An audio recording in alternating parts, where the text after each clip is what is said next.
ರಾತ್ರಿ ಮಲಗುವ ಮುನ್ನ ಹೆಚ್ಚು ನೀರು ಕುಡಿಯಬಾರದು. ನೀರಿಲ್ಲದೆ ಮನುಷ್ಯ ಬದುಕಲು ಅಸಾಧ್ಯ. ನಮ್ಮ ದೇಹ ಶೇಕಡ 70ರಷ್ಟು ನೀರಿನಿಂದಲೇ ಮಾಡಲ್ಪಟ್ಟಿದೆ. ದೇಹದ ಕಾರ್ಯಗಳಲ್ಲಿ ನೀರು ಪ್ರಮುಖ ಪಾತ್ರ ವಹಿಸುತ್ತೆ. ಹಾಗಾಗಿ ನೀರನ್ನು ಸೇವಿಸುವ ವಿಧಾನ ಮತ್ತು ನಿಯಮಗಳನ್ನು ತಿಳಿಯೋದು ಅತ್ಯವಶ್ಯ. ರಾತ್ರಿ ಸಮಯದಲ್ಲಿ ನೀರನ್ನು ಸ್ವಲ್ಪ ಕುಡಿಯಬೇಕು. ಮಲಗುವ ಮುನ್ನ ಹೆಚ್ಚು ನೀರನ್ನು ಕುಡಿಯಬಾರದು ಅಂತ ಆರೋಗ್ಯ ತಜ್ಞರು ಹೇಳೋ ಮಾತು. ಯಾಕಂದರೆ ಇದು ಅನೇಕ ರೀತಿಯಲ್ಲಿ ಹಾನಿಯನ್ನು ಉಂಟು ಮಾಡುತ್ತದೆ. ಹಾಗಾದರೆ ಮಲಗುವ ಮುನ್ನ ಹೆಚ್ಚು ನೀರು ಕುಡಿದರೆ ಆಗೋ ಅನಾನುಕೂಲಗಳೇನು ಸ್ವಲ್ಪ ತಿಳಿಯೋಣ ಬನ್ನಿ. ಇದಕ್ಕೂ ಮುಂಚೆ ನೀವೇನಾದರೂ ಇದೇ ಮೊದಲ ಸಲ ನಮ್ಮ ವಿಡಿಯೋ ನೋಡ್ತಾ ಇದ್ದರೆ ಈಗಲೇ ನಮ್ಮ ಚಾನಲನ್ನು ಸಬ್ಸ್ಕ್ರೈಬ್ ಮಾಡಿಕೊಳ್ಳಿ. ನಿದ್ದೆಗೆ ಅಡಚಣೆ.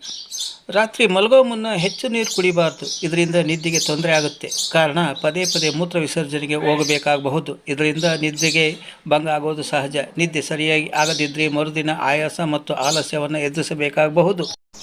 ಹೊಟ್ಟೆ ಭಾರವಾಗುವುದು. ಮಲಗುವ ಮುನ್ನ ಹೆಚ್ಚು ನೀರು ಕುಡಿದರೆ ಹೊಟ್ಟೆ ಭಾರ ಆಗುವುದು. ಇದು ಕೂಡ ಒಂದು ರೀತಿ ಅಸ್ವಸ್ಥತೆಗೆ ಕಾರಣ ಆಗಬಹುದು. ಹಾಗೆಯೇ ನಿದ್ರೆಗೆ ಅಡ್ಡಿ ಆಗುತ್ತದೆ. ಕಿಡ್ನಿಗಳಿಗೆ ಹಾನಿ. ಒಮ್ಮೆಲೆ ಅತಿಯಾಗಿ ನೀರು ಕುಡಿಯೋದು ಕಿಡ್ನಿಗಳಿಗೆ ಒಳ್ಳೆಯದಲ್ಲ. ಇದರಿಂದ ಕಿಡ್ನಿಗಳ ಮೇಲೆ ಒತ್ತಡ ಬೀಳೋದು ಸಹಜ. ಇದರಿಂದ ಕಿಡ್ನಿಗಳಲ್ಲಿ ತೊಂದರೆ ಕಾಣಿಸಿಕೊಳ್ಳಲೂಬಹುದು.